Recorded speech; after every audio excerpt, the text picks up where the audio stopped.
બળદગાડા સાથે પ્રતિકાત્મક વિરોધ જોવા મળ્યો છે।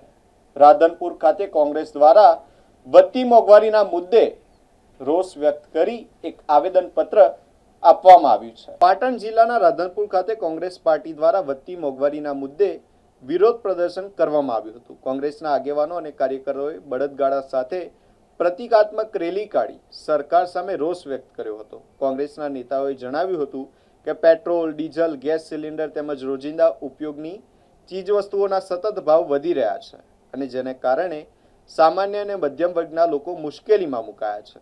પ્રદર્શન બાદ કોંગ્રેસના આગેવાનો દ્વારા સેવા સદન ખાતે સંબંધિત અધિકારીને આવેદનપત્ર પાઠવી ભાવ વધારો નિયંત્રણમાં લેવા અને જનતાને રાહત મળે તેવા પગલાં ભરવાની માંગ કરી હતી। કાર્યક્રમમાં મોટી સંખ્યામાં કોંગ્રેસના હોદ્દેદારો અને કાર્યકરો જોડાયા હતા। ચોક્કસથી ભારતીય જનતા પાર્ટીની સરકાર ડબલ એન્જિનની સરકારની વાતો કરવાવાળી આ સરકારે તાજેતરમાં સ્થાનિક સ્વરાજની ચૂંટણી પત્યા પછી તરત જ ડીઝલ અને પેટ્રોલ અને ગેસમાં ભાવ વધારો કર્યો અને ડીઝલ પેટ્રોલના ભાવ વધારાથી ગુજરાતની જનતા ત્રાહિમામ છે।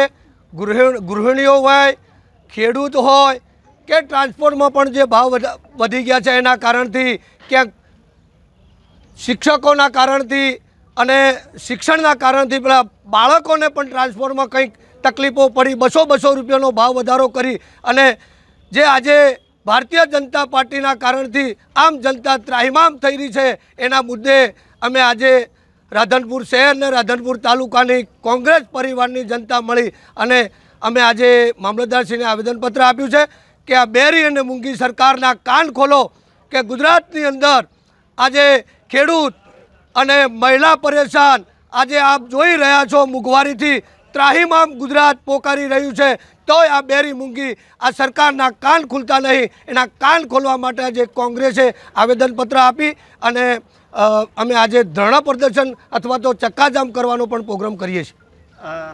ગુજરાત પ્રદેશ કોંગ્રેસના સન્માન્ય પ્રમુખ અમિતભાઈ ચાવડા સાહેબના આદેશ અનુસાર જો આનાથી પણ આ સરકાર કંઈ એના કાન નહીં ખોલે અને આનાથી કંઈ મોંઘવારીમાં અંકુશ નહીં લાવે તો આગળની રણનીતિ અમારી ગાંધી ચિંધ્યા માર્ગે પણ હશે।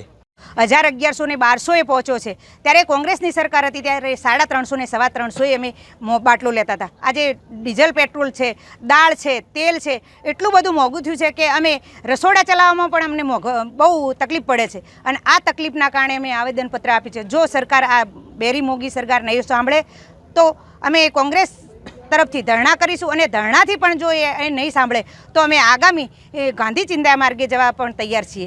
અમારી ગૃહિણીઓને શું તકલીફો પડે છે અમને ખબર। કોંગ્રેસ દ્વારા આજ સમગ્ર ગુજરાત રાજ્યમાં આ સરકારની વિફળતા, નિષ્ફળતા અને મોંઘવારીના અને અન્ય તમામ લોકોને લાગુ પડતા મુદ્દા માટે વિરોધ પ્રદર્શનનું આજે અમે કાર્યક્રમ આપ્યો છે। અમારે તાલુકા કોંગ્રેસ અને શહેર કોંગ્રેસ દ્વારા આ કાર્યક્રમનું આયોજન કરવામાં આવ્યું છે। ખાસ કરીને જ્યારે આ 5 રાજ્યોની ચૂંટણી ચાલતી હતી ત્યારે અમારા જે એલઓપી રાહુલ ગાંધીએ કીધું હતું કે ટૂંક જ સમયમાં ભાવ વધારો પેટ્રોલ ડીઝલમાં થશે અને એ તરત જ ડીઝલ ને પેટ્રોલમાં ભાવ વધારો થયો। આજે સામાન્ય જનની કમર કચડાઈ ગઈ છે, મોંઘવારીમાં ગૃહિણીનું બજેટ ખોરવાઈ ગયું છે, તમામ વસ્તુમાં ભાવ વધારાને કારણે માણસનું જીવવું દોહેલું થઈ ગયું છે। ત્યારે 30 વર્ષથી ચાલતી આ ભારતીય જનતા પાર્ટીની ગુજરાતની સરકાર અને 14 વર્ષથી ચાલતી આ કેન્દ્ર સરકાર તમામ ક્ષેત્રોમાં નિષ્ફળ ગઈ છે। આ મોંઘવારીનો સેલ્ફ ગોલ એમણે કરેલો છે કારણ એમાં શક્યતાઓ હતી કે આપણે જો ઈરાન અને રશિયા સાથેના સંબંધો આપણા સારા રહ્યા હોત તો આજે આપણે આ મુશ્કેલાતનો સામનો કરવાનો ના પડ્યો હોત, પણ એમની વિદેશ નીતિ તમામ ક્ષેત્રે નિષ્ફળ ગઈ હતી। ત્યારે આજે સામાન્ય પ્રજાને આ ભોગવવાનું આવ્યું છે। દેશ ઉપર જ્યારે સંકટ આવે ત્યારે હંમેશા સામાન્ય પ્રજા દેશ માટે ઊભો રહે છે, પણ જ્યારે તમે જાતે કરીને આવું સંકટ પેદા કર્યું હોય ત્યારે આનો જવાબ તમારે પ્રજાને આપવો પડશે।